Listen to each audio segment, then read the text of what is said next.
Do you like beer? Do you like podcasts? Do you like beer podcasts? Then check out Crackin' One Open, a podcast about brews, news, and pop culture reviews. Every week, we crack open a new craft beer from breweries around the country. And sometimes the world. We'll talk about how it was made, what's in it, the history of the brew, and the brewery. Then we'll give our tasting notes, and while we're finishing up, we'll talk about some of the latest goings-on in the world of pop culture. So check out Crackin' One Open with Mike and Elise, part of the Forgotten Entertainment family.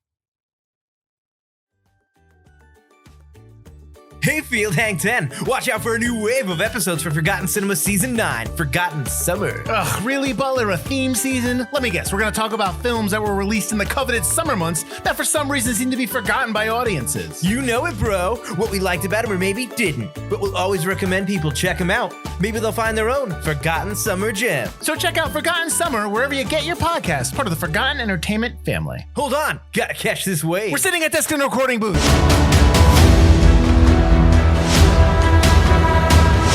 Welcome, Nerdy Knights of the well-rounded table to Bohemian Geek Studies, where we take extremely dorky dives into our favorite fandoms. I'm Padawan learner and defender of droids, Sarah O'Connor. Welcome, welcome. Hello there, from California. I'm Colleen McMillan, Jedi Master and Rebel Scum collaborator. And I am your Pirate Jedi, Anders Drew. While we vary in terms of our ranks here on BGS, one thing will always remain constant. Much to learn we still have. Indeed.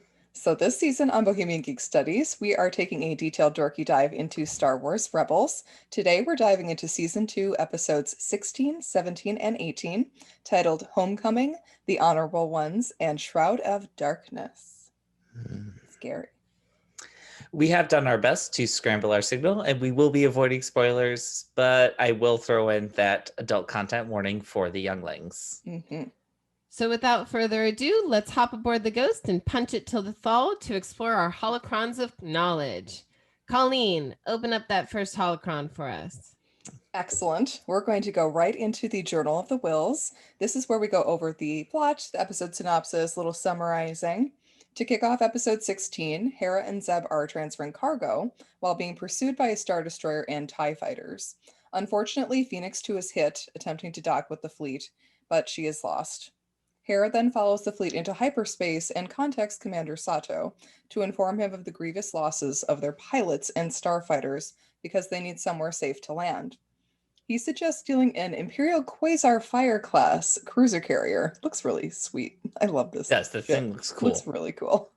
And of course, making contact with the Ryloth rebels. Ryloth, you say? That should sound familiar. Turns out Hera knows the leader. Her dad. It's her dad, guys. Sham Syndulla. I'm going to talk about him. Yeah. Who she has a tense and estranged relationship with. Yeah, so Cham and, oh God, I can't even with Cham most of the time, you guys. Like, no. And even his other two Twilight rebels, Numa and Gobi, travel to the Ghost. I am actually very impressed that they made it off planet, considering what we know about Ryloth right now. Hera tells everyone their plan is to get the carrier and use it, but Cham wants to straight up destroy it so that the explosion can be seen over all of Ryloth as a show of the Resistance's strength. Dude, chill the fuck out. Zero chill from Sham Syndulla. Moreover, he's not really in love with her daughter, devoting her entire life to the rebellion. And Hera, for her part, doesn't seem to really trust her father, although Kanan seems very taken with him and is very, very willing to cozy up to the father-in-law. Kanan's great in this. Like when they're waiting to meet, and he's like so twitchy and nervous. Ezra's like the same as always. Ew. Yeah. Everyone crams into a stolen TIE bomber, which Hera crashes into the carrier to make it look damaged. Right as Sabine realizes that the Twilight Rebels have brought explosives and not like hacking equipment, Cham and his companions... Thermal detonators, like my mic?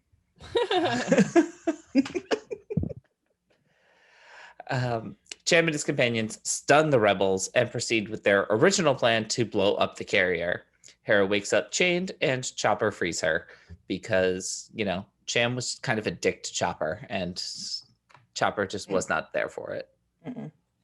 On the bridge of the Imperial carrier, the commander sends reinforcements to the hangar bay after losing contact with the containment squad. After some fighting breaks out, Ezra uses a Jedi mind trick to force the Imperial commander to order the ship's evacuation, which was great. Oh, it was. Elsewhere, Sabine and Zeb knock out Numa and Gobi, and Hera tries to reason with her father again.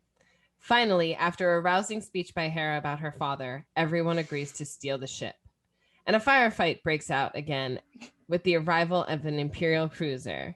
Fortunately, Chopper fixes the ship's hyperdrive and they jump into hyperspace. Following the battle, Cham tells Hera that the theft of the Imperial carrier had rallied the Ryloth rebels like never before. Man, rallied Ryloth rebels. Woo! A lot of ours. Cham and Hera bond before the Ghost crew watch Cham and his Twi'lek companions leave. Good riddance. Cham Syndulla. All right, so now we are on to episode 17. The Ghost crew are flying towards 3 Imperial construction modules orbiting Geonosis. Interesting. While talking about something big that the Empire was building over the planet. It's too Wonder big what that could be. Too big to build on the surface, you guys. When Chopper scans for life, none is found, even though it should have been bountiful. Like, yes, there were Geonosian bug people all over the damn place on this planet. Unfortunately, as the team searches for the module's computer, it's a trap. Shocking, I know. Stormtroopers and sexy Agent Cal survive. Oh my. Meanwhile, the Ghost is under attack because of course it is. Chopper's efforts in the battle allow all the rebels, except for Zeb, who is too focused on fighting Kallus, to flee back to the Ghost. But it's okay, because Zeb plans on using an escape pod to jettison from the ship, which Kallus sneaks into. Kallus and Zeb fight. Close quarters combat, you guys. Looked really cool. But Zeb is too big for the escape pod for this combat, causing the pod's controls to short circuit, which causes the pod to veer towards one of Geonosis' moons, not Geonosis itself. The pod crashes into an underground cavern and Kallus's leg breaks on impact. I think I would have been screaming a lot louder. Oh yeah. Than Kallus. Yeah. At least he has some military training to like force him to absorb the pain. I don't know. So Zeb wakes up and things are very tense between these two boys. Moreover, each of them thinks that their people will come to rescue them first. Zeb retrieves the pod's broken transponder as something begins roaring in the depths of the caves. Fortunately, Zeb manages to fix the transponder and modifies it so that its signal can be picked up by anyone who's listening, not just the Imperials. Meanwhile, the Ghost crew search for Zeb. Back on the moon, things are getting very cold very quickly as the heater's power cell freezes. Fortunately, the two discover this like glowing yellow meteorite rock that's giving off some heat. Also, I don't know if it's going to give them cancer, but take what you can get, I guess. Yep. That's another problem for another day. Zeb decides to try and climb out of the cave to get the transponder up to the surface where it can broadcast the signal better.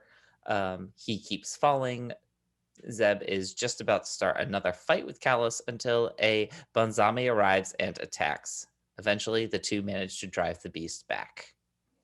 Zeb begins pressing Kallus on what he knows, and he avoids knowing. When Kallus wonders why the Empire would possibly wipe out all of the Geonosians, Zeb tells him, hey, that's a good question.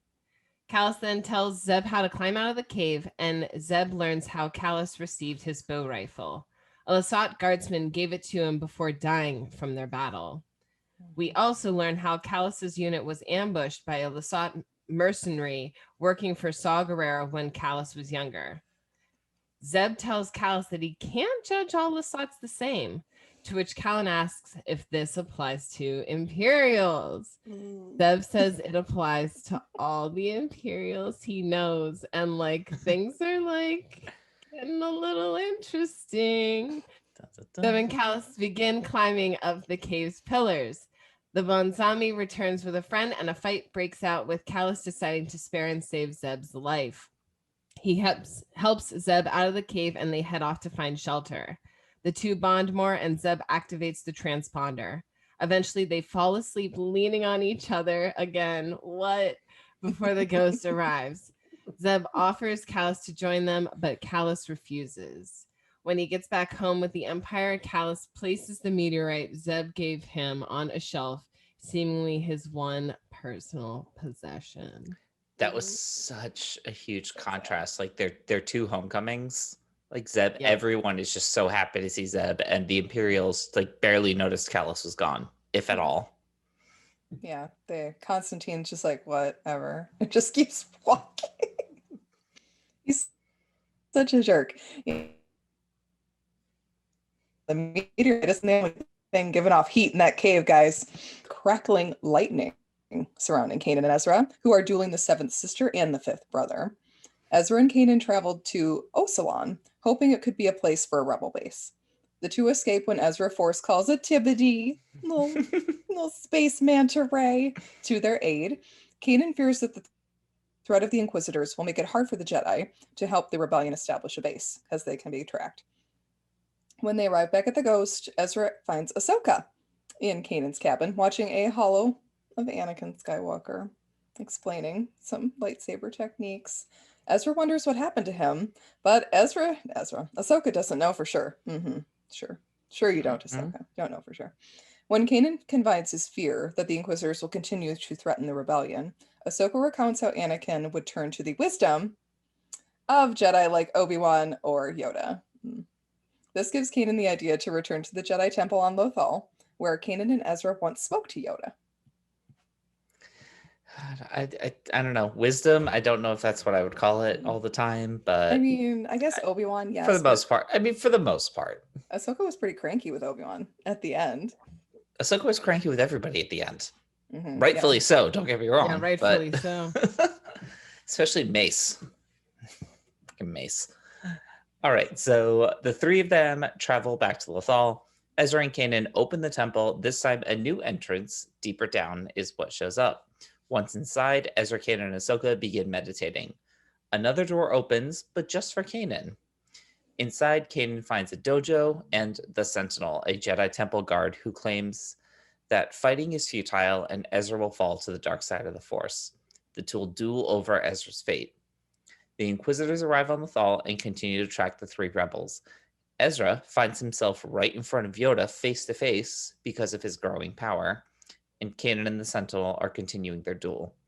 Alone, Ahsoka continues to meditate until she hears Anakin's voice, who berates her for being selfish and leaving him. And let's be real, I think the real Anakin would also do this. He was that selfish. In some way, yeah. Yeah. In some way, he would have made her feel guilty.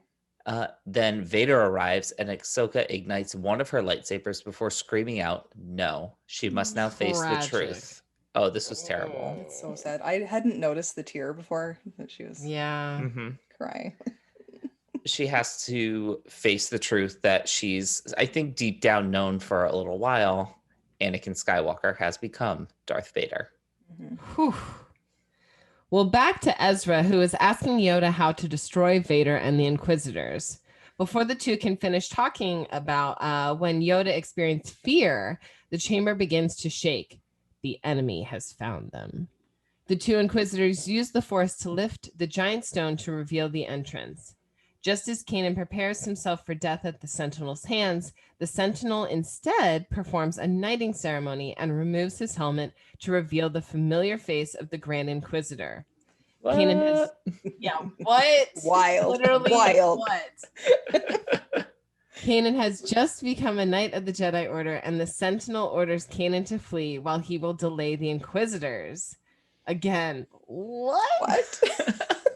Mysteriously, Yoda tells Ezra to find Malachor before disappearing. The Inquisitors make it inside the temple, but are confronted by the Jedi Temple guards. Kanan, Ezra, and Ahsoka run through the temple catacombs to find an exit. They manage to make it onto the Phantom, and Ezra learns that Malachor is a place, not a person. Back in Lothal, Darth Vader arrives at the Jedi Temple and says that the Emperor will be pleased by its discovery. These are so good. These episodes are so good. Also, every time we say temple guards, I just think Legends of the Hidden Temple.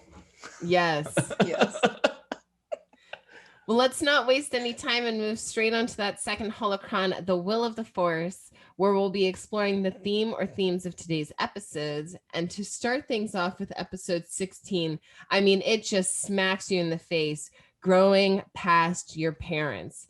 This is Hera and her father. Even though she slips into her former tongue, she still stands up to her father and really looks at the rebellion in the macro instead of her father in the micro. Yes, it's incredible. I love it. Yes. And I think if her father were to join the kind of wider rebellion, very, very high chance he becomes more of a Saw Gerrera type than a Hera type. Yeah. Yeah, he's definitely leaning on the side of extremism towards. I mean, it kind of makes sense with what's happened to Ryloth and what's happened to him and his family. And I have a theory that we might see Hera's mother in the Bad Batch, because she does die, I think, around that time. Wow. So well, that you would heard be it here, folks. That'd be wild if we saw that happen. What if she was connected with Rex somehow? That would be even cooler. Champ's like, why are you helping these clones? She's like, well, I don't know. They seem cool. Yeah. Rex is very handsome. I mean, come on. Just help Rex out. Everything will be fine. All right. So next we have episode 17, The Honorable Ones. This theme is the enemy of my enemy is my friend. I love this episode so much. You guys. I love it. I love when two enemies have to work together. The banter is usually fantastic. They end up learning things about each other that change them in some fundamental way.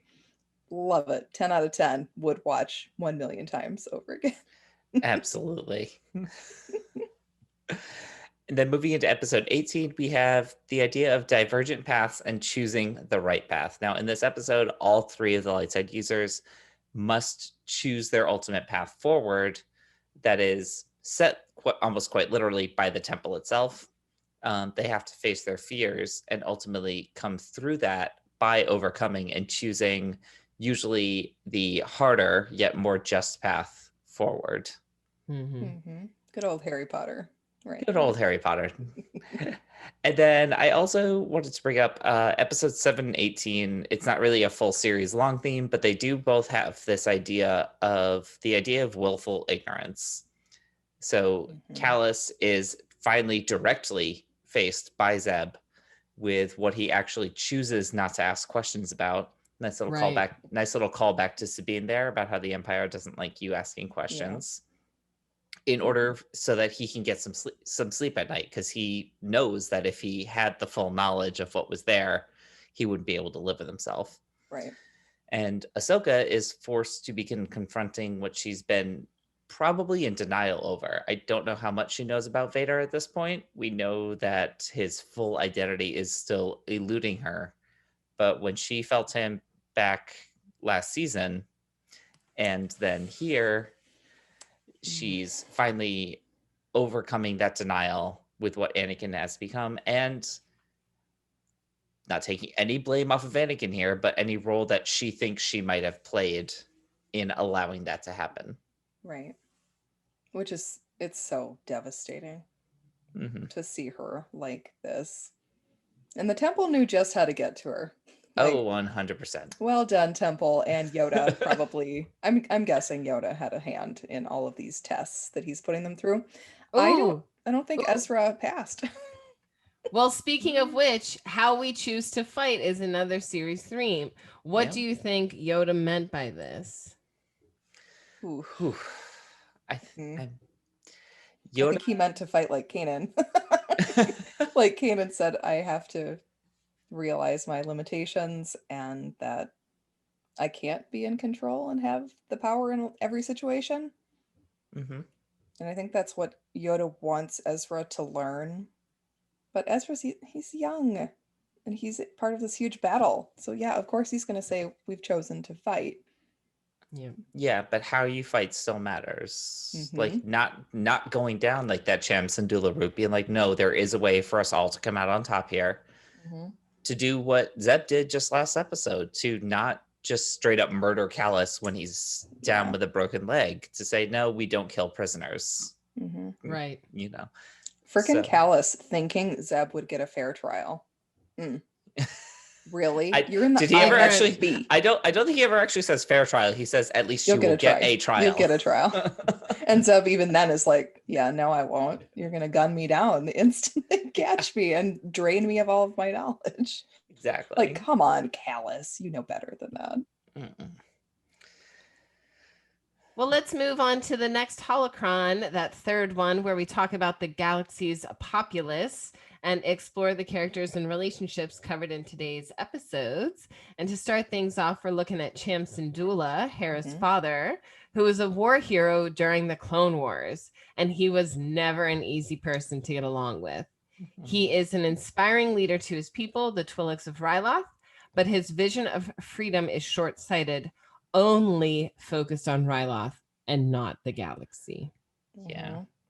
And even when he was a hero during the Clone Wars, but even then he was a tough hang. Colleen, I think you've mentioned this on a previous episode. They paired him with Mace Windu for those episodes of Clone Wars. Wow. And it's just not a bunch of guys that you want to hang out with. No. I mean, I don't think anybody else really could have gotten the job done in that scenario. But still, having to hang out with frickin' Mace and Cham for that long was rough. Thank goodness we had Numa and the clones to also hang out with those episodes. We'll talk about them later. Okay, so next we have Zeb and Callus. One of my favorite episodes. Love it so much, just from their dynamic here. I don't think Zeb from Pre-Lyra Sundays would have spared Callus. I think it might have taken him maybe a little longer to kill him, but he might have just left him there and not tried to save him. That was before he knew his people were still alive and thriving in another part of the galaxy. I think he still would have been too much in his head that this was the person, because Callus said that he's the one that ordered everybody killed on Lasan, which we learn is not true. He was just trying to piss off Zeb. But still, yeah, I don't think he would have saved him. He's more at peace now, though, with what happened on Lasan. Even though it's still with him, he's been able to move through it. He can't forgive Callus, though, even if his part wasn't as big as he said. But he shows this immense growth by listening to his enemy and even trusting him. It's like, is Even this just foolish? a little bit. Yeah, a little tiny bit. Throws him like a lawn dart up into the sea. I was gonna say he does still have some fun with him. Yes. He's like, I'm gonna try something. Cal's like, what? I love it. God. And then there's Callus himself, blinded by his faith in the Empire. He hasn't really stopped to think about why the appeasement of Lasan turned into a massacre, or why the Geonosians are gone. Like they were there, now they're not. Okay, sure, why not? Go Empire. All right. But in this episode, he does start listening to Zeb as they start to see the types of things that they've both experienced, the traumas that they've both experienced, and find just enough common ground to survive this particular event. Callus also learned just how much the Empire really does value him when he returns to the ship and nobody cares. Cogs in the machine, man. I think it's not the Honorable Ones, it's the episode before. One thing I noticed, again, all the other Imperial officers we see, they tend to have their hats completely down, covering their face. So even if they're not stormtroopers, they are still basically faceless and interchangeable. Yep. Whereas we saw Zeb's friends risk absolutely everything to stay near Geonosis and wait until they could find some sign that he was out there. Yeah, Callus was like, "Oh, they left. Like they left you." And But no, like, that's your people. They left. Yeah, we don't do that. They would at least make sure that if I was dead, they would try and find me. And then we have Kanan. Kanan is knighted in episode 18. Finally, he's technically been a Padawan this whole time, guys. Great stuff. Or an apprentice, I guess. Is this officially? Is this like if that temple guard? Knighting? If this is like a temple guard that's basically like a manifestation of Kanan's own insecurities, is this him basically like knighting himself? No, it's Yoda. It was in Rebels Recon. They explained that this is Yoda. It is Yoda? Okay. Knighting Kanan through the vision because he's a jerk. Well, he was Like, busy oh, talking no. to Ezra. Like, That's Yoda true. can't manifest himself in multiple places at once. Yeah, he's like, Jason Isaacs, come over here and do some voice work for us. We need to do another test, as if Kanan hasn't been tested enough. But that's right. GI quiz, Grand Inquisitor was a Jedi Temple Guard, recruited by Palpatine after Order 66. It was an interesting choice to have him be the one to test Kanan and to find him worthy of knighthood, even if Yoda was behind the curtain the whole time. Then he pulled off holding back the other Inquisitors. Like, can you imagine being the fifth brother and seventh sister and being like, oh my God, That'd be wild. Master, you're back. Oh no. He's not going to help us here. I love the folding lightsabers. That's a cool concept. Yes. I don't know how practical that is when they are folded, but still really cool. It looked like nunchucks, kind of how people hold their nunchucks, the way he was holding it. But all of the temple guards just coming out with their staffs. It was crazy. Loved it. I do love that Kanan showed that he knew he had to let Ezra make his own decisions. And he came to peace with that. He has faith in his teaching now. He's like, okay, I've done what I can. And hopefully Ezra can take what I've given him and turn into a good Jedi. We hope so too, Kanan. As Luke learned in the original trilogy, sometimes it's choosing not to fight that's the best course of action, and Kanan chooses that here. And we love him for it. He gets knighted, you guys. It's also something to remember that Kanan never fully completed his own Jedi training. Still Padawan. Sorry, my dude. Fairly recent one at that, when Order 66 happened. He hadn't been with Depa Billab that long. He's still just a wee baby. So his fears over being able to properly train Ezra are very justified. Our poor Bebe. And speaking of training, let's look at Ahsoka and Anakin's relationship.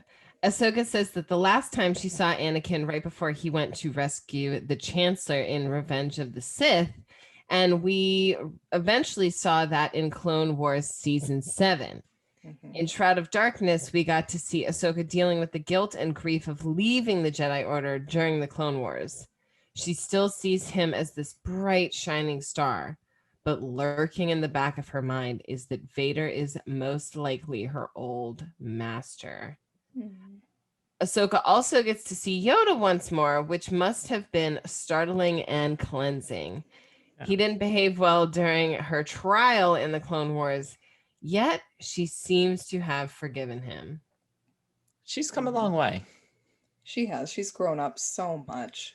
And she spoke really reverently of him still. Which I was like, dang, he voted against you, I'm pretty sure, girl, but okay. He did always have some wisdom for her. Yes. All right. Well, before we move into our next holocron, we'd like to take a moment to tell you about this week's sponsor, Baxter Blue. Are you experiencing digital eye strain from staring at your screens all the time and exposing yourself to just way too much blue light? Baxter Blue glasses are not your average frames. These blue light lenses filter out 80% of the highest energy blue light, eliminating 99% of glare. I mean, this past year, we have all been glued to our screens just way, way too much.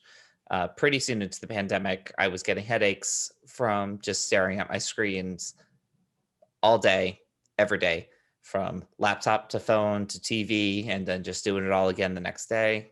I got myself some blue light glasses and started feeling a lot better pretty much within a couple of days. Now I don't log into work without them. Especially over this past year, our exposure to digital light has soared and our eyes in our sleep are suffering as a result. Baxter Blue is also determined to be a force for good and provides a free pair of reading glasses to someone in need for every pair that they sell. This is eyewear built for our digital age, and Baxter Blue is giving our listeners 10% off your next purchase of blue light, sleep, or kids glasses. Just click the links in our show notes or the description on this video for your exclusive discount. This is the sign you've been waiting for to invest in blue light glasses. We know you will love your Baxters, and we know you will feel the difference. And we'd also like to tell you about our new partnership with Fiverr. Do you need a freelancer to help with your website? Either a designer, or maybe you need someone to help write expert articles and blogs, or an expert presentation designer to help you with that big work project? Look no further than the #1 freelance marketplace, Fiverr. You can find designers, programmers, and more within seconds, some for as low as $5 per gig. Fiverr is the ideal tool to help you with pressing projects. Just post your gig or search for freelancers and you're off. Don't deal with the hassle of finding freelancers by yourself. Let Fiverr help you. See the link in the show notes to get started. Please note, Bohemian Geek Studies is an affiliate partner of Fiverr. We may receive commissions on purchases and services you buy after you click the link. These commissions help support the growth of Bohemian Geek Studies, and we appreciate your continued support. Awesome. And with that, let's move on to the fourth holocron, Binding the Galaxy Together, where we explored the homages and Easter eggs of today's episodes. Colleen, get us started. Yes. Who are those Twi'leks? Oh my. Numa should be familiar to Clone Wars viewers. She was last seen in the Season 1 Battle of Ryloth arc as a small girl who befriends two clone troopers, Waxer and Foil, and she is so cute, you guys. So cute. She calls them brothers, and it's adorable. She's actually wearing old clone armor on one arm in this episode of Rebels that has Boyle's name written on it in Arabesh. In the Clone Wars, Waxer's helmet featured a drawing of Numa as well. So they were like adorable and connected. And it's so cute. Oh, the Clone Wars. They destroy us every time. And then we have Gobi. He was also present during the Battle of Ryloth arc and is included in the canon novel Lords of the Sith. Next up, we've got the Khazar Fire-class cruiser carrier. It made its first appearance in these episodes, made by the Celeste-based company, Sorosub Corporation. Celeste was first mentioned by Darth Vader in Return of the Jedi and is where Newbie hails from. What a name. Yes, Newbie. He's the great. Yeah, that's the co-pilot for Lando during the Battle of Endor in the Falcon. We just talked about him, I think, on our Bad Batch coverage. Yeah. Yep. Got that great laugh. Yeah. Yes, that laugh.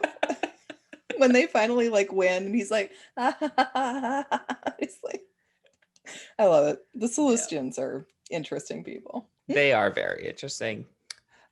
Who I might not think is that interesting is Cham Syndulla, but he does talk about his highest achievement, the Battle of Lasu, where he and Mace Windu, through sheer force of positive personality, overcame seemingly impossible odds to liberate Ryloth during the Clone Wars. This battle became known in song and stories as the Hammer of Ryloth, which is also a title given to Cham that I'm going to say that he claimed for himself. I wouldn't doubt it. I'm not a fan, people. That's one of the main reasons I probably didn't like the Lords of the Sith book, is he's one of the POV characters, and I was like, no, please no. Let's get back to Palpatine and Vader, please. When that's happening, it's like, sorry, Sham. We love your daughter. So Sham actually has tattoos on his Leku, which were probably really painful, you guys. They are full of a crap ton of nerve endings. Like they're very sensitive. Like the Leku, if one gets cut off, it is possible that the Twi'lek dies. There's just so many blood vessels, nerve endings, so much in their Leku that it's very dangerous if one gets injured. Hera's Leku markings, though, aren't tattoos. Those are natural. What the hell happened on Geonosis? Well, that destroyed orbital statement was building something, and it was too large to be built on the planet. Wonder what those guys were up to. And all of the Geonosians are gone. No more gladiatorial fights, I guess. I wonder if we'll see them again. Or be on Geonosis again. We don't know. I love this trope, you guys. The stuck together in a room on a deserted island or a desolate moon trope will never get old, especially when it's two enemies together. Although Star Trek Next Generation did a great one with Picard. Yeah. And a guy that he could not understand, and they had to learn each other's language in order to defeat an enemy together. Fantastic. Never gets old. Closest one we've come so far to a bottle episode, right? Yes, I would say so. And it gives Zeb so much chance to shine. The episode was directly inspired by the movie The Defiant Ones, starring Sidney Poitier and Tony Curtis, about two prisoners who are chained together and need to work together to try and escape. It's a great movie. So good. I love It the is. banter. I'm here for all of the enemies to friends banter. God, and while they're there, so Zeb and Callus don't actually land on Geonosis, but one of its moons, Baran. The creatures they encounter are known as Bonzami, these reptilian predators that are covered in white fur that protects them from the cold climate. Their name and design were inspired by Zambonis, the machines that like clean up ice rinks in the middle of hockey games. Yeah. Bones on me instead of Zamboni. Yep. Just switch some letters around.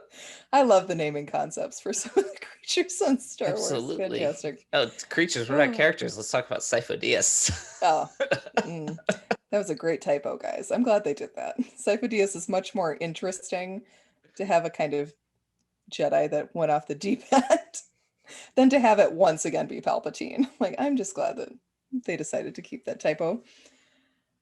Next, we have another tough hang, Saw Gerrera. Our favorite radicalist has been busy indeed. When Callus is describing his history with the Lasat, he tells a story about surviving an attack by insurgents on Onderon, one of whom was a particularly lethal Lasat mercenary working for Saw Gerrera. Do we think this is true? Or is it lies? Deception? I think it's true. I think Callus is being very honest about this. Everything he said, he believes. Or at least he believes it's. In Shroud of Darkness, we get to hear a lot of familiar voices. Matt Lanter and James Earl Jones return as Anakin and Darth Vader, respectively. So cool.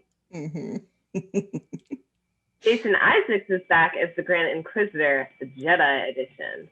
And that's Frank Oz's voice for Yoda. And yes, the creatures who loved the Phantom from season 1 are back Yeah, too. they loved it. Yeah, they did. Activities. Great job, Ezra, thanking the creatures for helping you. Very, very nice. And then lastly, we find out in this episode that the Grand Inquisitor was in fact a temple guard, and he's got that sweet double-bladed lightsaber staff. Again, these things look so cool. And like most of the temple guards, the blade is yellow, which we finally got to see in live action several years later, with Rey lighting hers up at the end of the sequel trilogy. And now, everyone, we're heading into our 5th holocron, the newbie from Naboo. This is Flo's first time watching Rebels, so we've tasked her with watching the episodes and giving us her questions and her takes. So let's find out what our ambassador for Naboo thought about today's episodes. And she's actually in the room across from me right now. Yeah, I was going to say, actually, I got to watch these episodes with Colleen because she's at my house right now. I am. So jealous. I'm so jealous. This is a very exciting time for BGS. my Anyway, so we had a lovely time watching the episodes last night and eating birthday cake because it was just Colleen's birthday. Happy birthday. It was so sweet. I had no idea it was happening. I was very shocked. It was so fun. All right, so let me tell you what I thought about these. And Colleen has not read these notes, and I did not share my thoughts with her at all. So she is as in the dark as the rest of you. Okay. So obviously we head to Ryloth, which like I had known, like I had pieced together was like Hera's people. This note here just says her dad's forehead looks like ball sacks. So that's pretty much how I feel about him. I'm with you on that. Fuck that guy. Yeah. Fuck that guy, for real. Yeah. I did think it was super cute that Kanan like really wanted to impress the dad. Here, like I didn't know his name yet, so I called him Mr. Hera. Yes. So I was just That's like fine. obsessed with Kanan in this one. He was just so cute. Like, what a little dork. Okay, so then I wrote that her dad needs a dentist and that he's a really tough hang. All of those, very true. I don't know who's going to fight me on those. No. Okay, I did have a question. No. Like, do the people of Ryloth just like age differently? Because he looks super young. They're all supposedly very beautiful. Like even with the weird forehead and the teeth, like that's the male. Okay, well, he's Ryloth. not my type, but like he looks like he's like, I don't know, 35 max. Yeah, I don't know. I don't know if it's ever like confirmed or anything, but yeah, I don't think we've ever seen in So just, any part of Star Wars like an old wrinkly Ryloth. Twilight. Except for the Man. one senator guy who's really, Yeah, but he's like seriously obese. yeah, that is also true. He really Maybe is. there's like incredible skincare regimens. Like it was Right. incredible. For the That's Twi'leks what and the royalty gets you. Mandalorians. That's true. Yeah, right, That's very right. true. I did love Ezra like reassuring Hera that like nothing's more important than family. That was so sweet. Oh my god, that was so cute. The Hera accent change was very weird to me. I was like, this makes me feel weird.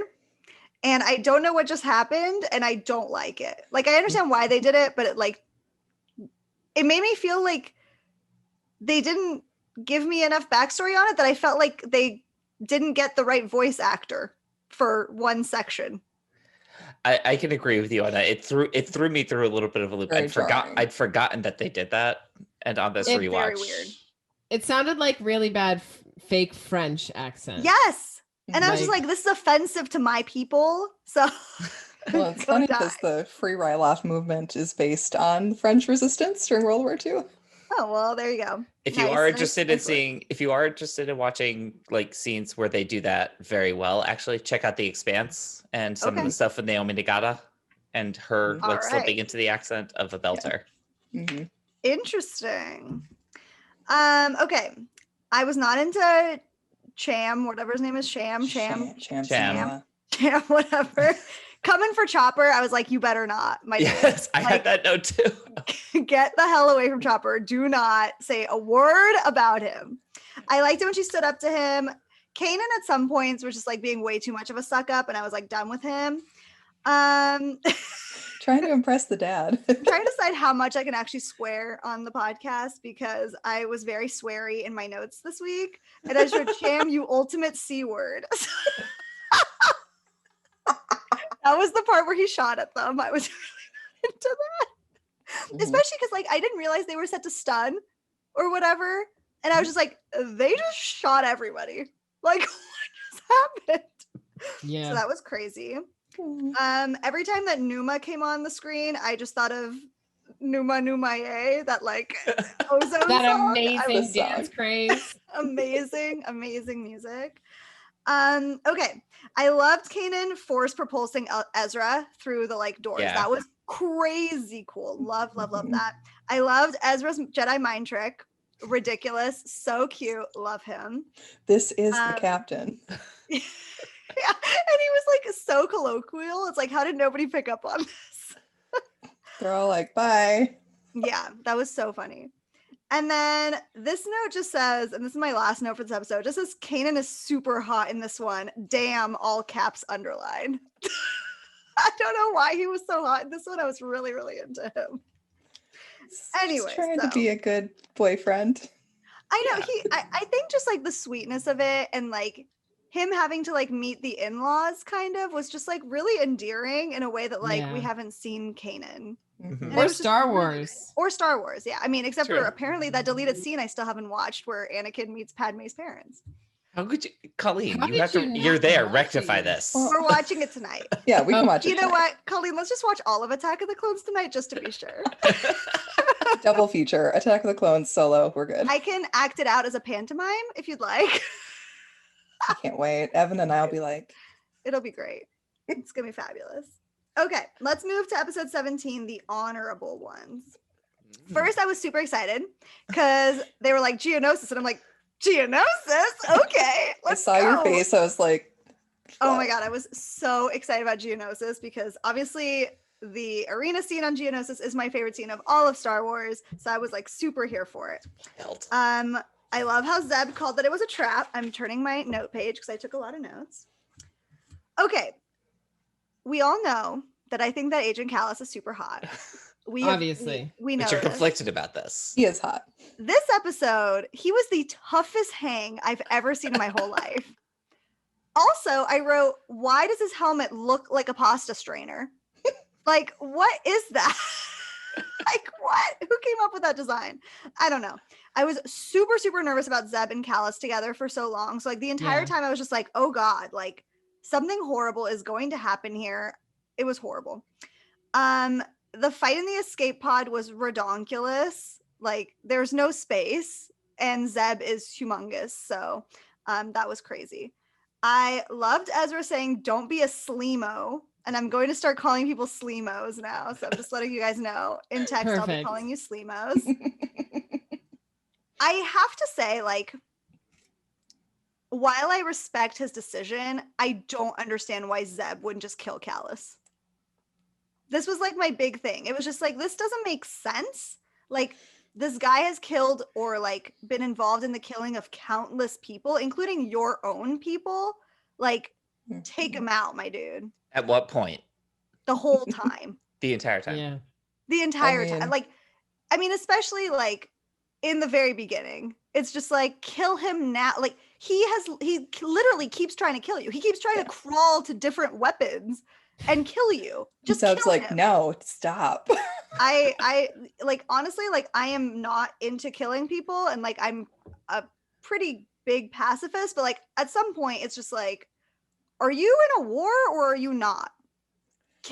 This is Flo's line in the sand. This is my where line. she's drawn it. My line is, when I end up in an ice cave where there are potential ice spiders / additional monsters, just kill him. Like, one less thing to worry about. That's it. So I was annoyed by that. I think also, pre-Lyrasan, Zeb probably would have killed him. That's true. Okay, so you think that changed him that much? At least it pushed him in a different direction, I think. It like calmed him enough that enough of his people have survived. Yeah. Plus he's like, well, Callus's leg is broken, so it's not a very honorable thing to kill him. I mean, he was very live and let live, like to the point of extremism. Like that was, it was just ridiculous. It is a little ridiculous, but yeah, I think the whole excursion with Lyrasan like reminded Zeb of the honor he used to have as a member of the honor guard. And kind of put him back in touch with that you don't start another fight with someone when their leg is broken. You let them stand up and face you. That's fine. But like, the guy literally crawled to a gun to shoot him. Yeah. At that point, just be like, enough. Like, that's enough. Like, I get it if he had just been like, I'm injured. I'm just going to sit here and like bemoan my fate. But it's like, no, he's actively trying to kill you. Anyways, I was just annoyed. He's a warrior. He can't do and that. Callus was just the toughest hang. Like, honestly, I would have shot him at that point. Like, enemy or not enemy. Like, he doesn't matter how hot he is. Too bad. These two notes. This one says Callus unhelpful, just making threats, and the next one says Callus fucking chill, such a Debbie Downer. Like, so annoying. I did write. Flo, if he was stuck with you, would he be in a better mood? Oh, definitely. I mean, I'm not letting a broken leg stop me, Anders. He doesn't need his freaking leg. Third leg, God. Maybe, but not. Another line in the sand is drawn. Yeah, we would have done other stuff in that escape pod than fight. That's all I'm saying. I did write, Zeb, you are an angel, and I take back everything I ever said that was mean about you. So very sweet. Also, Zeb was definitely the audience when he told Callus, will you just shut up? I was just like, thank you. Please, if you could. Okay, my biggest disappointment with this episode. When we saw the creature come out, I first thought, and Colleen is privy to this, I first thought it was the pincher spider thing from the Geonosis arena scene, because like the coloring was right. The like, we first saw the face at like a really weird angle where it looked like it could have been. And I was just like, oh my God, what an incredible throwback to one of the three creatures from the Geonosis arena scene. Like, this is the greatest day of my life. And then it wasn't. And I think that was such a missed opportunity. I was quite upset by it. Anyways. I think that would just, I'm going to get like sciencey here for a second. I know this is Star Wars and science is not exactly like our strongest relationship here. Yeah, I think the that softest science. I don't think that would make sense at all, because that thing is like effectively some kind of like crustacean, right? It's some kind of like crab. It's got that exoskeleton, whatever. So, which would make it likely cold-blooded, which living on that moon would just not make sense. What do you think this thing was? You don't think this thing had an exoskeleton? I don't think that this thing was like a crab lobster type creature. No.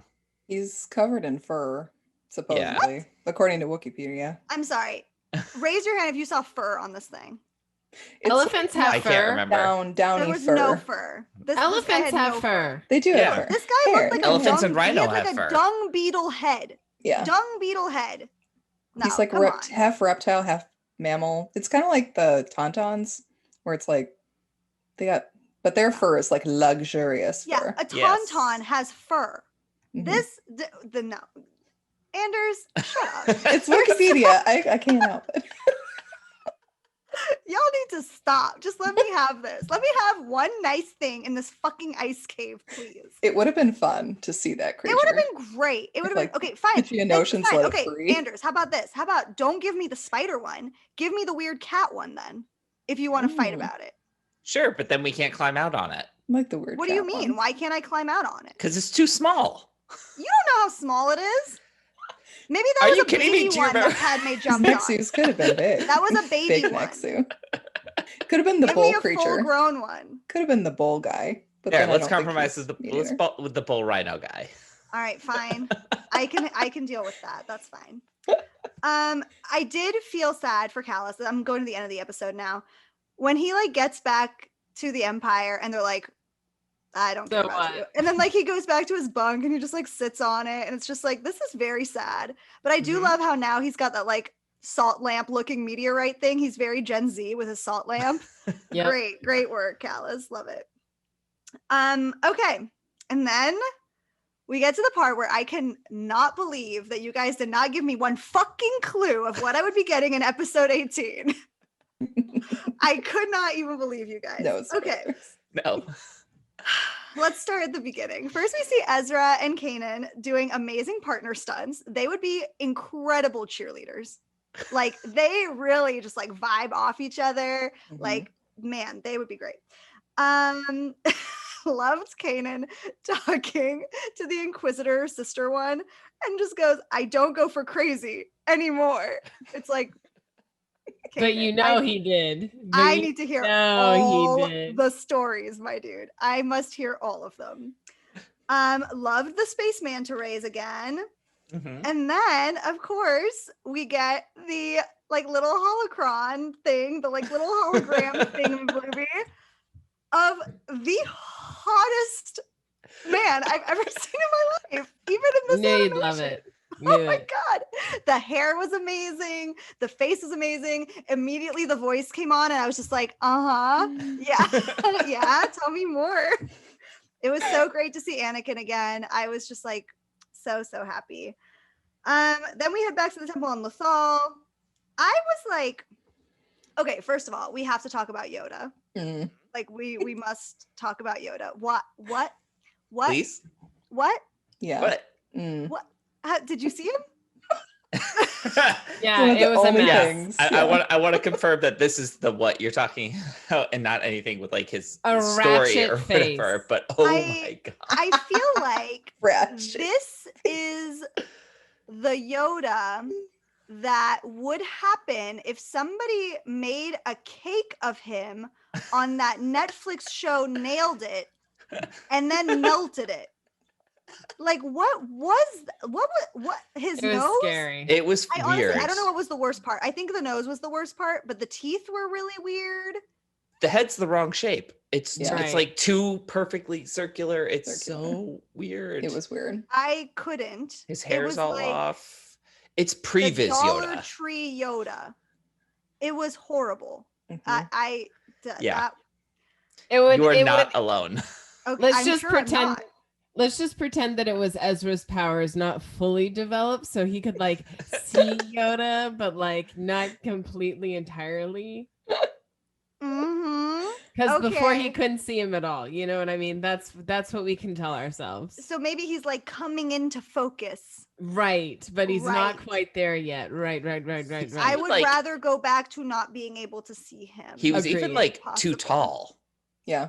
It was just gross. It's like Honestly, oddly like, stretched. Well, especially It was- after Clone Wars, Yoda is really cute. yeah, he does In look the good in Clone Wars, Clone he's Wars. super cute.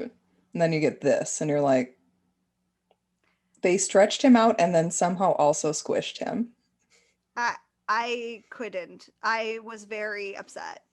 But okay, so then I was also upset by this. Like, so Kanan goes into that room with the temple guards, right? We find out one of them is the Grand Inquisitor, which, Mhm. okay, he didn't come back the way that I thought he would, but that's fine. He's still back. So I still win. Thank you. Just You're welcome. put that down Good- in my good one. tallies of one. But they're like, you know, like you're not Padawan, but like your apprentice, whatever, it has like a strong pull to the dark side. And it's like, how? I don't feel like we've seen really any dark side from Ezra. We've seen him get angry. Like once. We saw him get angry that one time. We know that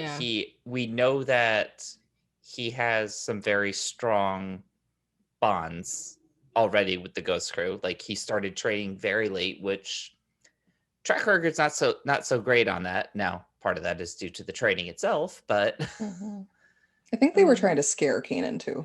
Very true. And he was we know trying to get a reaction. We also know that Kanan's extremely insecure about his ability to train Ezra. He's been dealing with that for a while now. Maybe. So did it have nothing to do with Ezra then? They were just trying to get to Kanan? Little A, little B. Because like I just, like obviously like we've seen Anakin's pull to the dark side and it was obvious. Like even as a little kid, it was like kind of there. Like he was kind of like sneaky and like doing things for like kind of selfish reasons or whatever. Like even as a little boy, not, obviously he wanted to free his mom and that was like huge. But then like obviously in Attack of the Clones, he kills an entire village. The men, the women, the children, the dogs. I mean, when we meet Ezra, he's a pickpocket. Yeah, but that was Stealing. to survive. That was to survive. I feel like that's not a dark side thing. Like this kid is alone on the streets. Like you can't be light side when you're alone on the streets at 14 or whatever. Right. No, No, definitely. The darkest we've seen him was with the Fearnox. 100%. But that was a long time ago. And then it was just With a few Callus. episodes ago, right? Yeah, there was that one with Callus where Kanan had to like shut the door on him. I don't know. I didn't feel like any of those were like, oh God, he's going to turn to the dark side. We better like run now. It's like, I saw it with Anakin. Obviously, like we knew where Anakin was headed, period. But like, it was pretty obvious.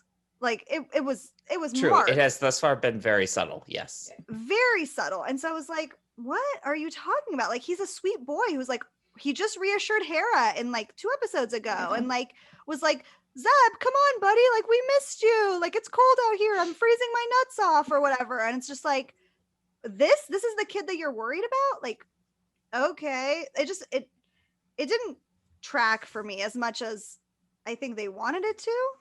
So I was confused about that. I did really like that he got one-on-one time with disgusting ass Yoda, but at least I think that was nice for him. Yeah. I did think Anakin was like really tough on Ahsoka. Now, Colleen filled me in a tiny bit last night about the Ahsoka, what happened with her leaving the Jedi, but like, obviously I don't have all of those episodes, but I was like, Anakin, chill axe, my dude. Like, you fucked up big time. So like, I don't think you get to throw stones, my guy. Yeah, Simple. Ahsoka just like left Anakin's just slaughtering and like gaslights Ahsoka. No, bro, relax. So that was just crazy. I think on that front, though, I think that it, just like you were just saying with Kanan, that it probably has more to do with Kanan's feeling. That's more Ahsoka's like survivor's guilt than it is actual truth. That's fair. It's just hard to hear it from Anakin's voice. Yeah, and I think it was hard for us to hear it from for us to hear it from his voice too, because it was just like, dude, did you know yourself at all? Like, chill out. So first of all, I don't know anything about Malachor. No idea what's going on with that. So it just says Malachor question mark in my notes. I figure I'm gonna find out later. I thought the temple guards killed the Inquisitors. Yeah, me too. It seemed that way. I was just like, wait, what just happened? So that was pretty wild. I loved the Yoda and Ahsoka like, hey, hi, good to see ya. And then of course, like seeing Vader come into the Jedi Temple was really, really crazy. And I don't know, it was really cool. I really liked all of these episodes for different reasons. Nice. I thought it was like a really good run, like really exciting.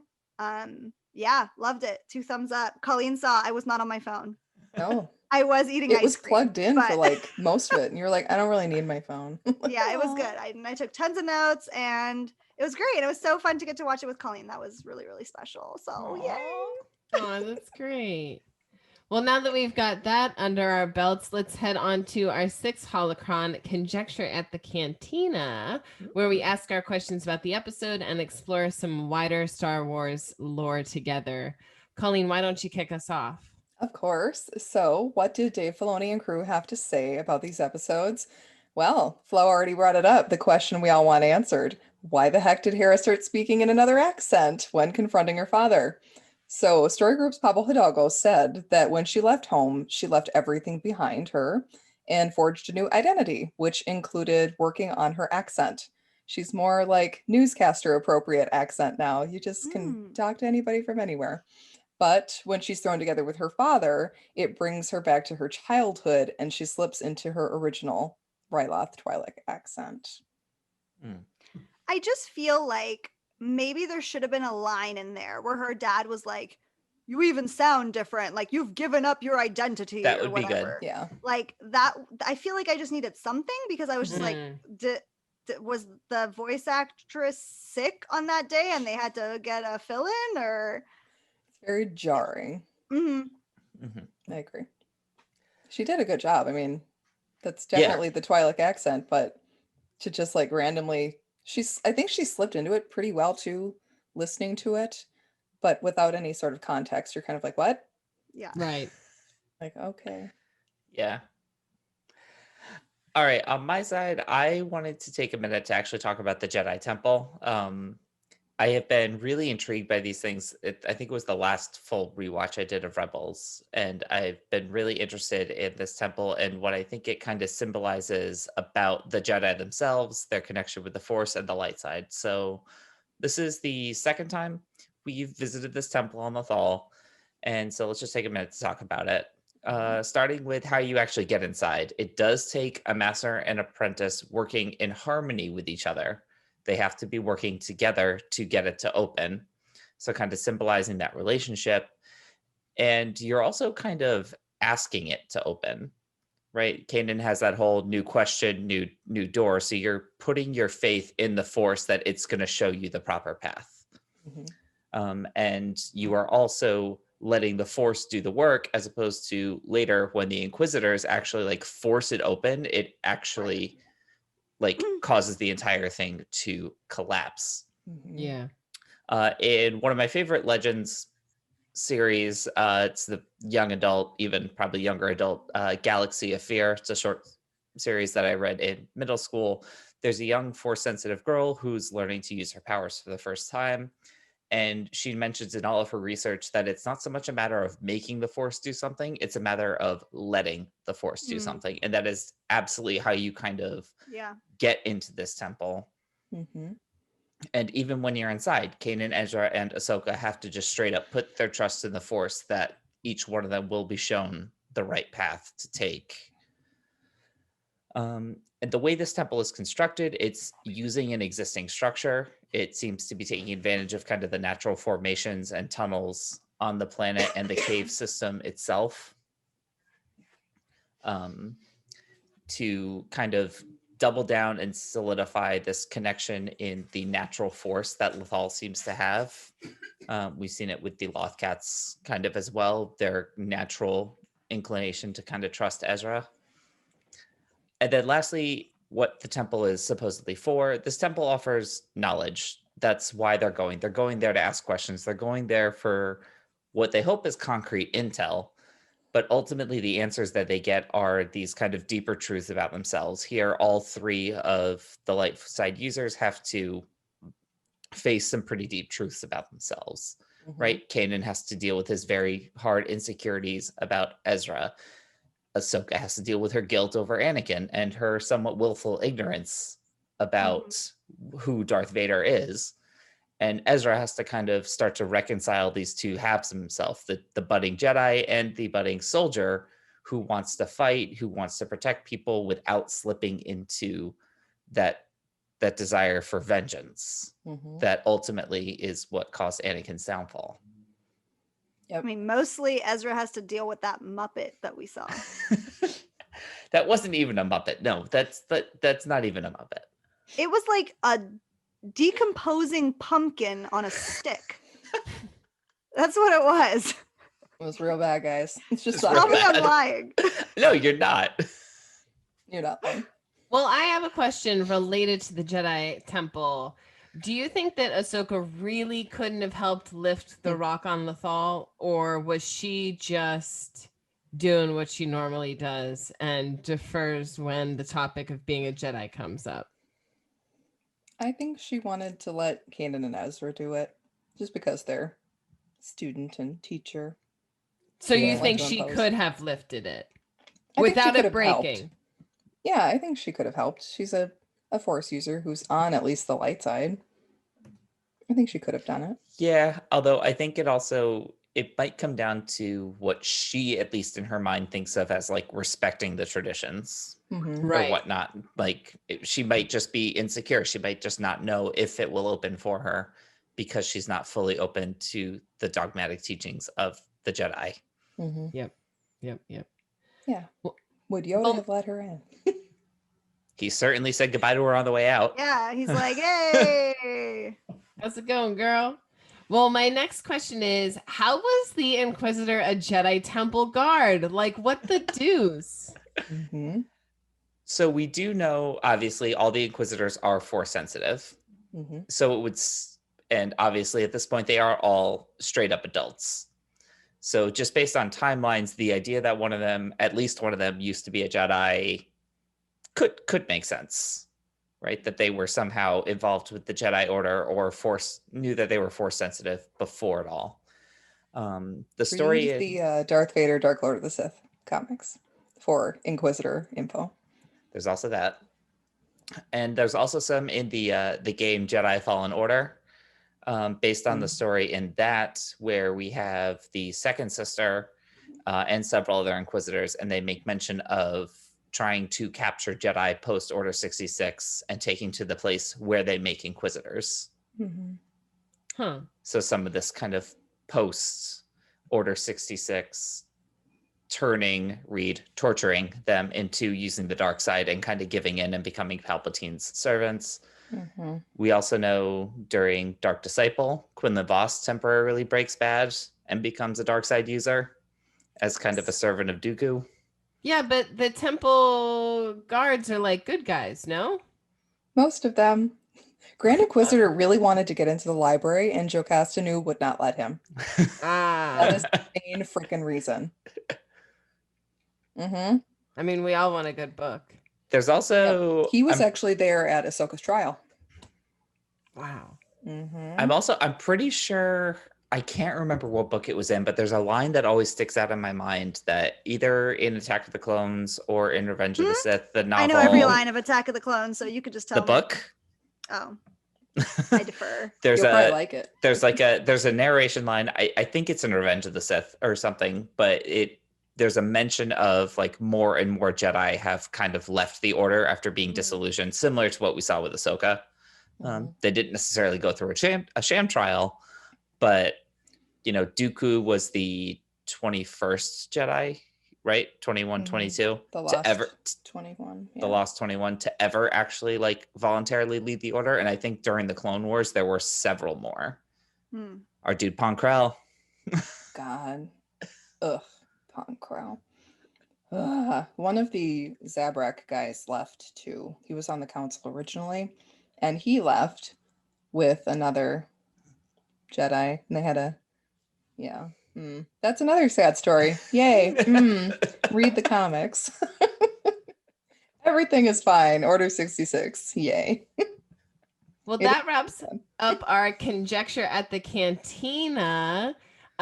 We will be taking a week off from our Rebels coverage for the Memorial Day holiday next week, but tune in for our Bad Batch coverage and come back next time as Chopper makes a friend and searches for some grade A insect repellent as we discuss season 2, episodes 19 and 20. Until then, please follow us wherever you get your podcasts and leave us those 5-star reviews. Check out our website at bohemiangeekstudies.com, where you can watch all of our episodes. Enjoy Colleen's Book Corner, where she's reviewing Star Wars literature, and contact us through email and social media. And as always, keep telling other nerdy knights to join us because it really does help. You can also head to theforgottenentertainment.com to check out all of the offerings from the Forgotten Entertainment family, including yet another Star Wars podcast where Colleen and Anders, along with co-host Daniel and some special guests you may recognize, are examining the films in Star Wars canon. Until next time, Saber staffs up and keep those episodes streaming. Bye, everyone. Bye. Bye, guys. Bye.